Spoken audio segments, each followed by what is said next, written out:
एक वाला एरिया है रंगून, पुरानी राजधानी क्या थी? रंगून। आप गाना सुने ना, मेरे पिया गए रंगून, वहां से किया है टेलीफोन की तेरी याद सताती है। समझ में आया? पहले रंगून लोग जाते थे घूमने वगैरह, आप लोग अच्छा से समझते होंगे। लेकिन हम लोग शुरुआत से ही हमारी परंपरा क्या रही है? वसुधैव कुटुंबकम। लेकिन अगर कोई हमारी संस्कृति का फायदा उठाकर अगर हमको लतियाने की कोशिश करे तो हम लोग याद रखेंगे हम वही हिंदुस्तानी है जिन्होंने महाभारत करा दिया था, हम वही हिंदुस्तानी है जो लंका में आग लगा दिए थे। तो केवल हम वसुधैव कुटुंबकम नहीं जानते हैं, नेहरू ने कुछ अच्छाइयाँ भी किया तो नेहरू के पीठ पर कुछ लोगों ने छुरा भी भोंक दिया। भारत का म्यांमार से बहुत अच्छा संबंध था, तो ये है हमारा म्यांमार। म्यांमार ने भारत से कहा कि आप हमको एक ठो आइलैंड दे दीजिए। तो भारत का यहाँ पर अगर देखेंगे तो ये आइलैंड है अंडमान निकोबार। गहराई से समझिएगा इस चीज को, कैसे हमारे साथ धोखा किया गया। तो भारत ने ऊपर में एक बंदर द्वीप था जिसका नाम, आइलैंड का नाम था कोको आइलैंड। क्या नाम था? COCO।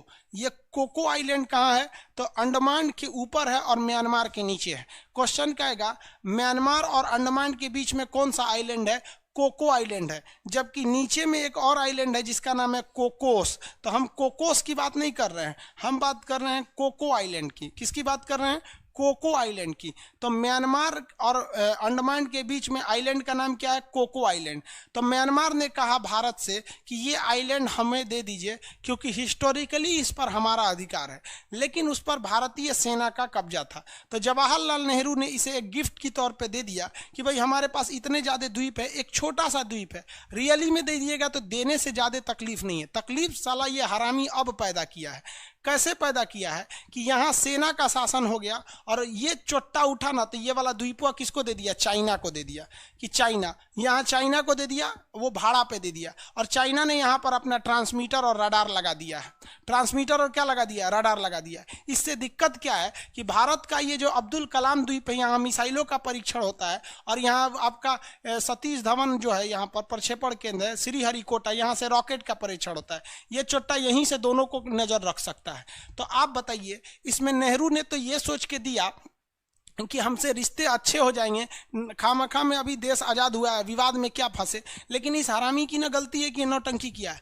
और भारत के प्रधानमंत्री लोगों की भी गलती रहती है। चाहे वो नेहरू ने गलती कर दिया तो एक प्रधानमंत्री गलती करेगा तो दूसरा सुधार भी तो सकता है।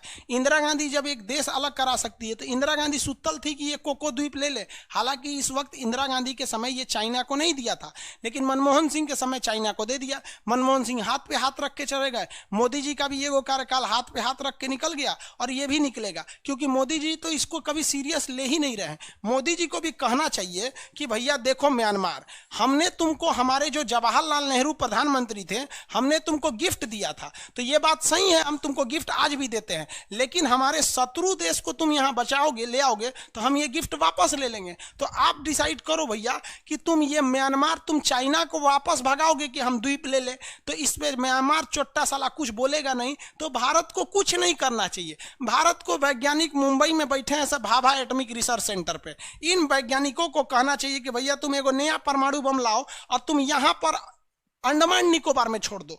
हम उस पे नहीं छोड़ेंगे, अपने यहाँ एकदम ऊपरा वाले पोर्शन पे छोड़ेंगे। इतना भयानक फटेगा कि सुनामी आ जाएगा। हमारे लिए ये एरिया तनी सा डूबेगा, उसका पूरा डूब जाएगा। हम तो डूबे सनम, तुम्हें भी ले डूबेंगे। समझ में आ गया? कभी कभी पैर बुरी तरह फंस जाता है ना, तो काट के निकाल दिया जाता है। शरीर में कैंसर नहीं रखना चाहिए, ये हमारे लिए कैंसर बन के आए। या तो चाइना को भगाओ, नहीं तो साले हम तुमको बर्बाद कर देंगे। तो जब तक हमारे देश में एग्रेसिव नहीं रहेगा तो नहीं हो सकता है। समस्या इस बात का है कि आज कोई मीडिया वाला साला हरामी ये सवाल पूछने वाला नहीं है मोदी जी से, या उनको ये सलाह देने वाला नहीं है कि मोदी जी आप म्यांमार को भगा दीजिए, वहां से आप चाइना को भगा दीजिए। हम रियली कहते हैं कि हमें म्यांमार से कोई दुश्मनी नहीं है, हम वसुधैव कुटुंबकम के मानने वाले हैं। हम आज भी ये कहते हैं कि तुम वहां रहो, बल्कि खुशहाल रहो, भगवान से दुआ करते हैं। लेकिन तुम साले वहां हमारे दुश्मन को क्यों लिए? हमारी तो संस्कृति थी, हमने अपना परिचय दिया कि तुम मांगे हम तुमको दे दिए।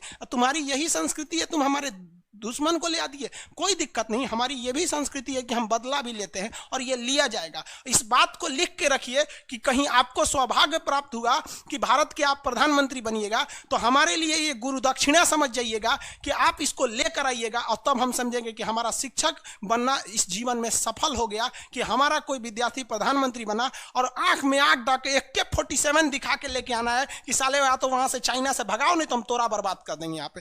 तब सब ये समझेंगे, सब ये गलती हो रही है लेकिन कोई समझाने वाला नहीं है। हम सब लोग तो भक्ति में लगे हुए हैं, भाई देश जा रहा है, आप इसको समझिए ना। मीडिया वाले सालों को क्या मतलब बनता है? उधर एगो अंजना बैठी, एगो रूबिका बैठी है, सबको कोई मतलब ही नहीं।